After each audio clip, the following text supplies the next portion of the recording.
Okey. Selamat petang semua. Jadi saya Chansing dan juga ahli kumpulan saya Ernest Chongjai akan bentangkan tentang kaum peranakan Cina Bapa dan Nyonya. Jadi ya kita akan cakap dengan berbagai bintang. Kita akan cakap dengan latar belakang, permainan tradisional, makanan tradisional, pakaian tradisional, musik tradisional, seni persembahan dan juga adat dan tradisinya. Jadi saya akan bagi kepada Ernest Chongjai untuk seterusnya. Sebagai pengenalannya, apakah yang didefinisi sebagai Bapa dan Nyonya? Sebenarnya, Bapa dan Nyonya merujuk kepada segolongan kaum yang berketurunan asal kaum Cina.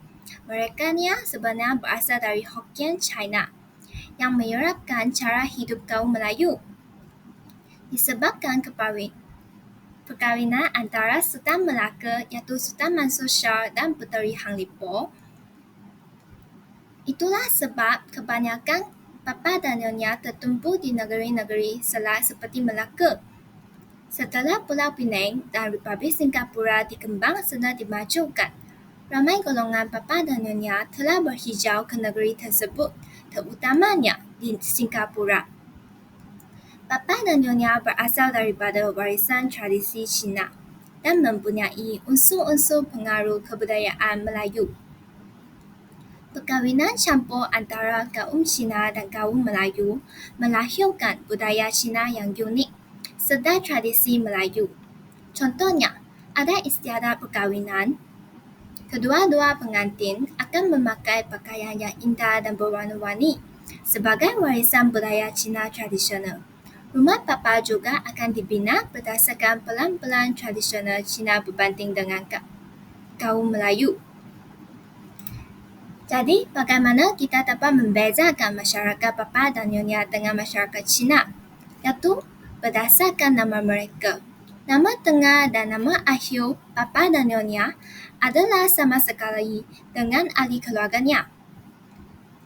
Dari segi sejarah, Bapa dan Nyonya datang ke Melaka sejak abad ke-16 dan kebanyakan adalah golongan pedagang orang Cina.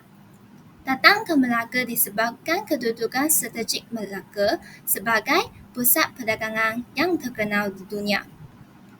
Mereka adalah berasal dari wilayah Hokkien, China dan berhijrah ke Melaka 600 tahun yang dulu. Dari segi panggilan, Bapa merujuk kepada keturunan Cina anak lelaki yang menetap di Melaka sejak pemerintahan Sultan Mansur Shah dan mengamalkan kebudayaan Melayu. Nyonya pula merujuk kepada perempuan Cina yang sudah bersuami. Bagi istilah peranakan, didefinisi sebagai imigran yang lahir di Malaysia ataupun berasal daripada keturunan kacukan antara imigran dan orang tempatan yang mengamalkan adat rasa Melayu. Kebanyakan bapa dan nyonya menganuti agama Buddha. Budaya mereka yang mengamalkan tradisi Cina. Manakala pada masa kini, ramai yang telah memeluk agama lain seperti Islam dan Kristian. Bapa dan Nyonya bertutur dalam bahasa Bapa Nyonya, juga dikenali sebagai bahasa Kyo, iaitu bahasa campuran antara bahasa Hokkien dan bahasa Melayu, disebabkan mereka berasal daripada kelompok Hokkien. Perkawinan antara Puteri Hang Lipo dari China dan Sultan Melaka Sultan Mansur Shah serta pengiring Puteri Hang Lipo dan orang Melayu tempatan yang tinggal di Bukit Cina telah melahirkan golongan kaum Bapa dan Nyonya. Selain di Kampung Bukit Rampai, kumpulan minoriti masyarakat Bapa Nyonya juga boleh dilihat di Jonker Walk, Melaka.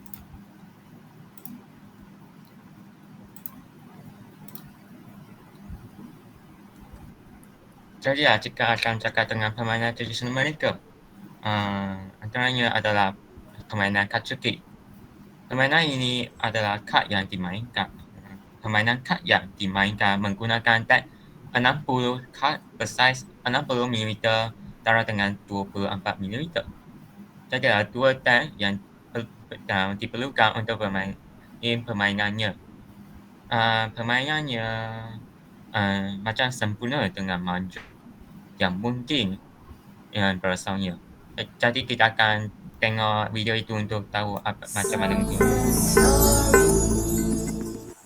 Learning to play Chucky but failing miserably, so we watched the experts play lah. See this one is you. All of them. This one is go. Go is 4, right? 1, 2, 3, 4. No, 4.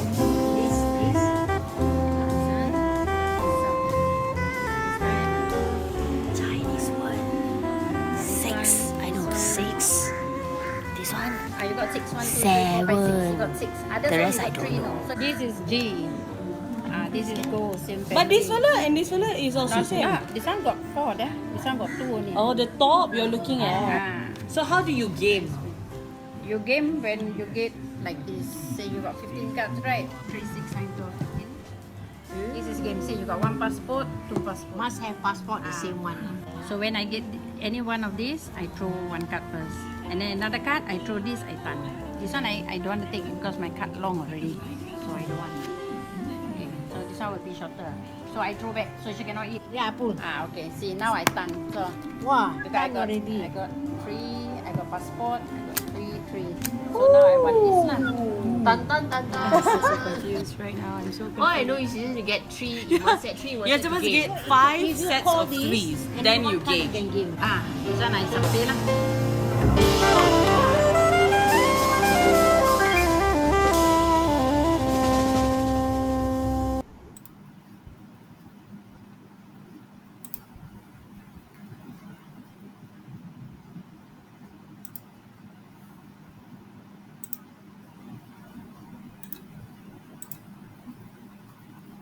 Dari segi makanan tradisional Papua dan Nyonya, menurut Jasiman Ahmad, yang adalah hasil gabungan masakan Cina dan Melayu yang banyak menggunakan rempah masakan Melayu. Biasanya disaji apabila musim perayaan seperti hari lahir atau majlis perkahwinan. Dalam masakan tradisional Papua dan Nyonya akan banyak menggunakan herba dan rempah. Penggunaan cili yang banyak di dalam masakan yang membezakan antara masyarakat Papua Nyonya dengan Cina. Sinilah contoh-contoh masakan asam pedas dan kuih tradisional dari kaum Papua dan Nyonya.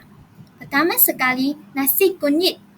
Nasi kunyit dihidang bersama dengan kari ayam ataupun rendang. Telur rebus yang berwarna merah adalah untuk menyambut perayaan bulan pertama untuk bayi. Inilah ikan gerang asam, iaitu hidangan klasik orang peranakan dan semakin tidak dikenali. Keunikannya adalah menggunakan rempah yang dikenali sebagai rempah gerang asam. Inilah kuih paiti, juga disebut dalam top hat, iaitu hidangan pembuka selera yang terdiri dari kulit paiti bersama sayuran, kacang goreng serta sos. Inilah snack untuk minum petang. Akhirnya, kuih angku. Sebab orang China percaya bahawa secara tradisinya, memakan kura-kura akan memanjang umur dan membawa nasib yang baik. Jadi, kuih angku ni akan dihidang menjelang majlis-majlis penting seperti majlis kelahiran bayi yang genap sebulan seperti nasi kunyit dan juga semasa hari lahir warga tua. Jadi, bagi pakaian tradisional kaum Papua dan Nyonya, apakah yang membezakan antara baju kebaya Papua Nyonya dan kaum Melayu? Iaitu 3 pasang kerongsong akan dijadikan sebagai butang dalam baju kebaya Papua Nyonya. Manakala bagi kaum Melayu, baju kebaya mereka tiada butang. Motif bunga kerana penuh warna anggur dan kompleks, juga dengan figur haiwan, dan motif geometri dapat dicari dalam baju kebaya Bapa dan Nyonya. Nyonya juga akan memakai pakaian kemas yang kelihatan unik seperti barang kemas India untuk menghiaskan diri. Tengah-tengah ini merupakan salah satu contoh motif pada kebaya sulam. Unsur-unsur pakaian tradisional perempuan dalam kaum Bapa Nyonya adalah terdiri daripada baju kebaya. Di sinilah contoh kebaya berpotongan panjang di pinggul yang mulai popular setelah tahun 1920. Inilah kasut manik yang akan dipakai oleh Nyonya. Inilah kasut manik terempuk dan juga pakaian kaum Cina. Sinilah contoh pakaian perkahwinan yang akan dipakai oleh kaum Bapa Nyonya. Bagi lelaki pula, baju tengsang bengkoa. Bagi perempuan punya akan memakai baju kon. Bagi bapa pula, pakaian tradisional adalah terdiri daripada sanfu, juga dikenalkan sebagai baju Shanghai, yang merupakan fashion dalam kalangan bapa yang lanjut usianya. Manakala bapa baju lok chuan atau disebut sebagai Mandarin jacket. Barang kemas pula akan dipakai oleh Nyonya. Craft manik kasut memerlukan kemahiran dan kesabaran yang tinggi. Manik ialah bahan asas yang penting dalam proses pembuatan. Ciri-ciri kasut manik adalah manik-manik kaca yang bersegi halus pada kain tebal. Di sini kami akan menonton satu video pendek tentang For mother-in-law to select in the early days a good daughter-in-law, we all talk about Serono. Serono means proper. I think manners, beadworks, embroidery, that plays an important part. Is to look at the artwork as well as the back, the stitches, whether it's going to be a lot of knots. This will actually reflect whether this future daughter-in-law is meticulous, and that will reflect the character of individual.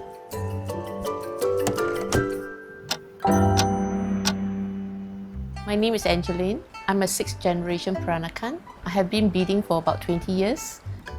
In the early days, the Nonias would wear kasut manik, so it's beaded shoes. They are worn on daily basis as part of sarung kebaya attires. To have it complete, it will be nice to blend it with a kasut manik. Wow, there are thousands of beads, range from 5 to 10,000. Good eyesight is important because you need to pick your beads one by one, and on top of it, it's too small. All depends on the size of the beads. Average is 3 months. There's no invention of having a machine doing beadworks. So most of us are still using hand by hand, beads by beads to stitch it. You need a lot of patience and passion to see the whole project through. I even have seen a 67 years old. She was not satisfied with it and she unpicked it. I was amazed when she wants to unpick the whole thing and redo the whole hair. But it's about her determination to make sure that each granddaughter has kasut manik from their grandmother.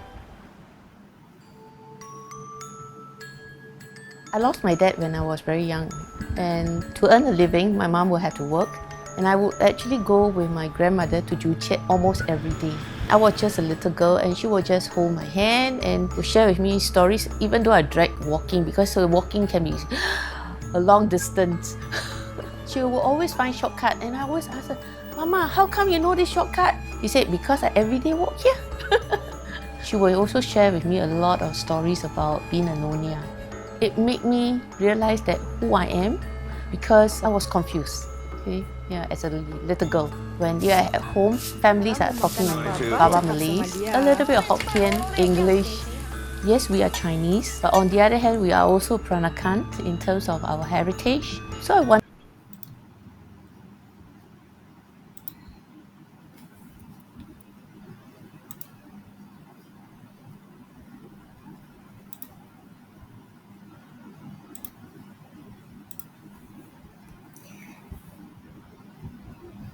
Jadi, Dari sudut yang lain, kami akan memperkenalkan muzik tradisional Papa dan Nyonya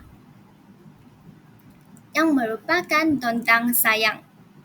Dondang sayang adalah muzik dan nyanyian tradisional Melayu yang terkenal di negeri Melaka, yang masih diamalkan oleh 4 komuniti, iaitu Melaka, Papa Nyonya, Siti dan juga Portugis.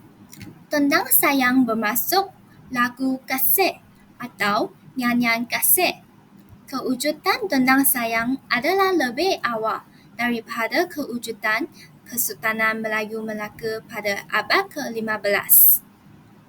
Kini, dondang sayang dijadikan salah satu persembahan utama dalam majlis-majlis rasmi kerajaan bagi memastikan kelangsungan warisan seni yang menjadi tarikan dan keunikan seni budaya di negeri Melaka.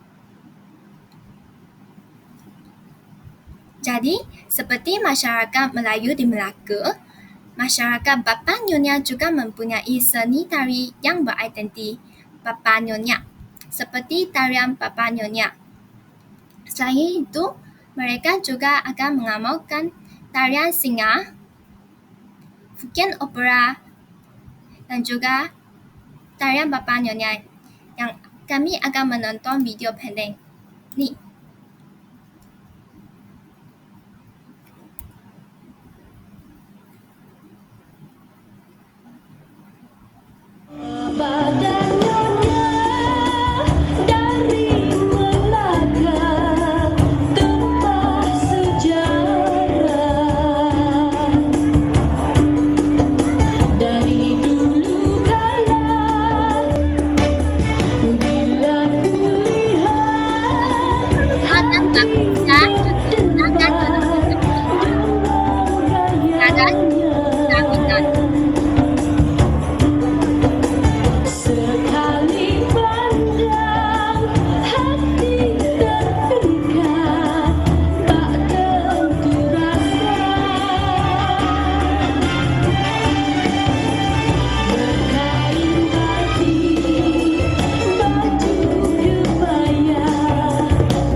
Seterusnya, kami akan melanjutkan dengan tarian singa. Tarian singa atau dalam bahasa Cina dipanggil sebagai wushi, yang merupakan tarian tradisional dalam adat masyarakat Cina. Tarian ini dipersembahkan dengan meniru pergerakan singa dengan menggunakan kostum singa. Kostum singa ini akan dimainkan oleh dua penari, iaitu seorang di bahagian hadapan dan seorang lagi di bahagian belakang. Penari akan mengerak kepala di bahagian kepala, manakala pasangan penari akan memainkan bahagian belakang kostum singa tersebut. Tarian singa ini biasanya diiringi oleh pukulan gong, drum, dan dentuman mercun yang dikatakan akan membawa tuah. Jadi saya akan mempersilakan Chan untuk menerangkan tentang adat perkahwinan Papa dan Nyonya.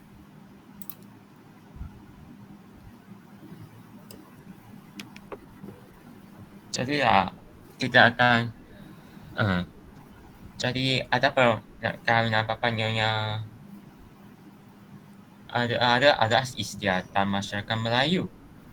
Tidak meninggalkan dan dia meninggalkan ada perkahwinan masyarakat Cina. Jadi mereka ada tiga tahap, iaitu yang pertama merisik, yang itu untuk merisik tentang latar belakang gadis tersebut dari segi bukti bahasa, tutur kata, kelakuan dan paras rupa bagi memastikan gadis tersebut sesuai dengan teruna. Yang seterusnya ialah bertunang, iaitu pasangan yang ingin mencari kehidupan bersama perlu mengenalkan hati budi supaya akan lebih rapat dan dapat bekerjasama dalam mendirikan rumah tangga. Yang akhir sekali ialah majlis perkahwinan, iaitu akan melangsungkan perkahwinan dengan penuh istiadat. Dan itu gambar itu ialah paku siap yang untuk mengisi barangan atau makanan kepada pengantin.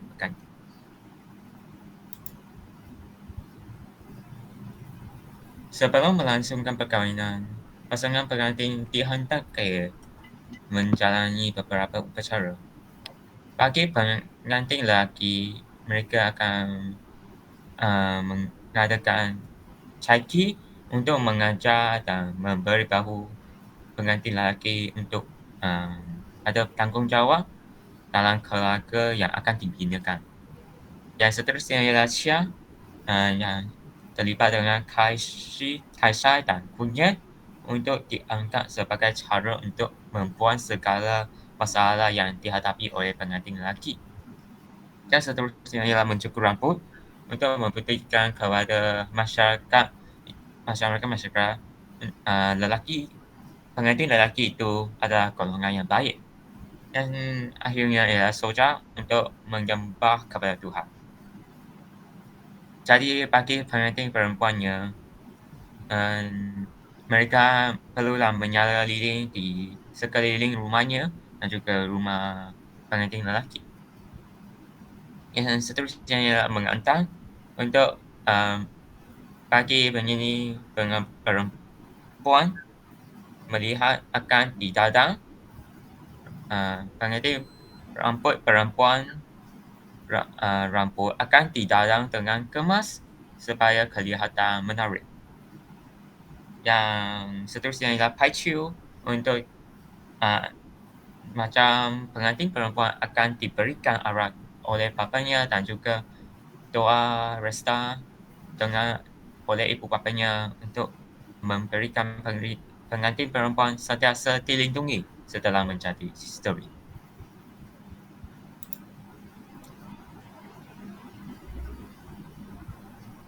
Jadilah mereka ada kepercayaannya adalah yang kebanyakannya adalah agama Buddha. Jadi mereka adalah upacara sembahyang macam dengan menggunakan colok, lilin dan juga berbagai jenis buah dan buah-buahan macam buah limau, nanas, air akan disediakan dalam tekok dan cawan kecil yang diletakkan di atas tulang. Jadilah mereka juga ada kepercayaan dengan menghormati jasa nenek moyang mereka semasa masih hidup. Seperti jasa nenek moyang yang membolehkan mereka lahir dan menikmati kehidupan dunia sebagai manusia sehingga beberapa generasi.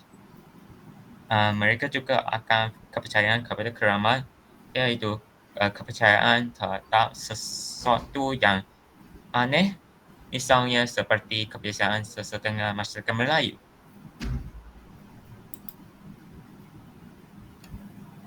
Jadi kerana kebanyakan bapa nyonya menganut dengan agama Buddha, jadi mereka mempunyai banyak perayaan macam masyarakat Cina. Macam Tahun Baru Cina, Cempeng, Sembahyang Hantu, Sembahyang Bulan, Onya, perayaan Onya, Dongzhen dan juga perayaan Bulan Mei. Ini adalah satu tokoh yang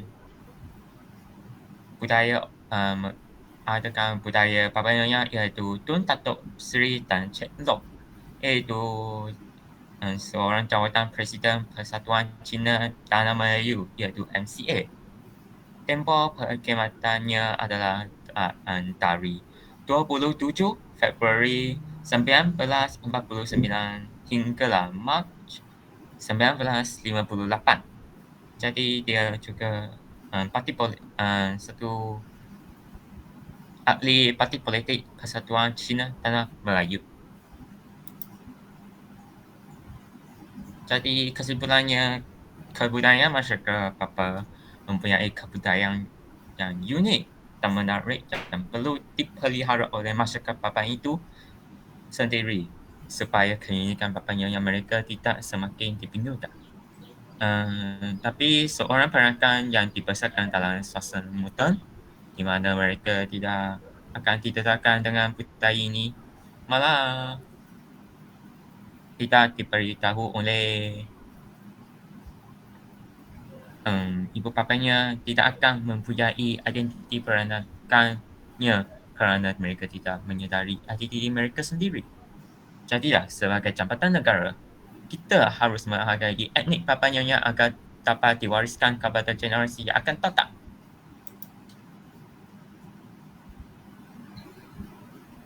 Jadilah ini adalah rujukan untuk mereka untuk buat kesempatan ini.